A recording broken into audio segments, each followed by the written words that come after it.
जय श्री गणेश दोस्तों। हमारी आज की कहानी का नाम है बंटवारा। कहानी अच्छी लगे तो प्लीज चैनल को सब्सक्राइब कर लीजिएगा। अब शुरू करते हैं कहानी। माँ, अब हमें साथ में नहीं रहना। हम दोनों भाइयों में बंटवारा कर दो। हम अपने हिस्से में आराम से रहना चाहते हैं। महेश ने थोड़े गुस्से में कहा। पर बेटा, अभी तेरी शादी को 2 महीने भी ना हुए और तू अलग होने की बात करने लगा।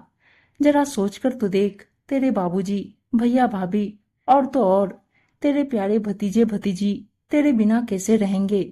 कुंती देवी बेटे की बात सुन सदमे में आ बोली। बस मैंने कह दिया ना, अब बंटवारा होगा तो होगा। महेश आज रो में बोले जा रहा था। ये आप कैसी बातें कर रहे हो देवर जी? ऐसा क्या हो गया जो आप अलग होने की जिद पकड़कर बैठ गए हो? किसी ने कुछ कहा है क्या? बताइए तो सही। कोई दिक्कत होगी तो हम सुलझाने की कोशिश करेंगे, पर ये बंटवारे की बात आप मत कीजिए। बाबूजी और भाई का तो सोचिए।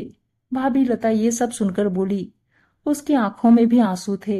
हाँ माँ जी, आप हमें अलग कर दीजिए। मुझसे पूरे घर का काम अकेले नहीं होगा।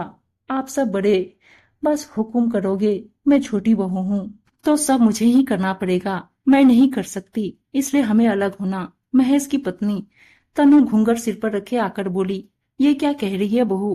किसने कहा तुमसे कि सब काम तुम्हें ही करने पड़ेंगे? लता और मैं क्यों तुम पर हुक्म बजाएंगे? सब मिलकर काम करेंगे, तुम चिंता मत करो। कुंती देवी ने कहा। सब समझ आ गया माँ जी। ये ना पड़ोसन मंजू का काम है। वो 2-3 दिन से लगातार हमारे घर आ रही है और छोटी के कमरे में जाकर उसे पट्टी पढ़ा रही है। अरे तन्नू, तुम भी ना कान की इतनी कच्ची हो। किसी पराये की बात सुन अपनों से ही दूरी बनाने चली। वो खुद कैसी है, अपने घर में कलह करके रखी। महेश, आप समझाइए तनु को। माँ ने हमेशा मेरी मदद की है, फिर मैं तनु की मदद कैसे नहीं करूंगी? अकेले घर संभालना आसान नहीं है रे छोटी। हम बहनों जैसे मिलकर रहेंगे। एक बार मेरा भरोसा करके तो देख। लता तनु का हाथ पकड़कर बोली।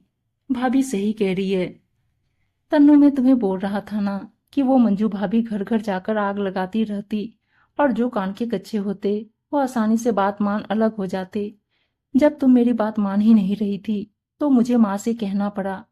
अभी भी कह रहा हूँ, माँ और भाभी की बात पर भरोसा करो, उस पराई पड़ोसन पर नहीं। महेश तन्नू को समझाते हुए बोला। आप सच कह रही हैं दीदी। मुझे अकेले ही सब काम नहीं करने कहेंगी ना? नहीं। तनु सिर झुकाए बोली। नहीं मेरी छोटी बहन, अपनी दीदी का भरोसा कर।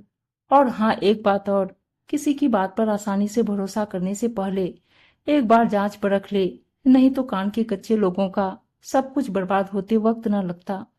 कहते हुए लता तनु को गले से लगा ली।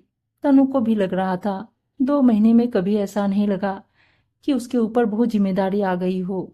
मैं भी ना, कहा मंजू भाभी की बातों में आकर अपने अच्छे भले ससुराल में दीवार खड़ी करवाने जा रही थी। उम्मीद है दोस्तों कहानी अच्छी लगी होगी। और अच्छी अच्छी कहानियां सुनने के लिए चैनल को सब्सक्राइब और वीडियो को लाइक शेयर जरूर कर दीजिएगा। धन्यवाद दोस्तों।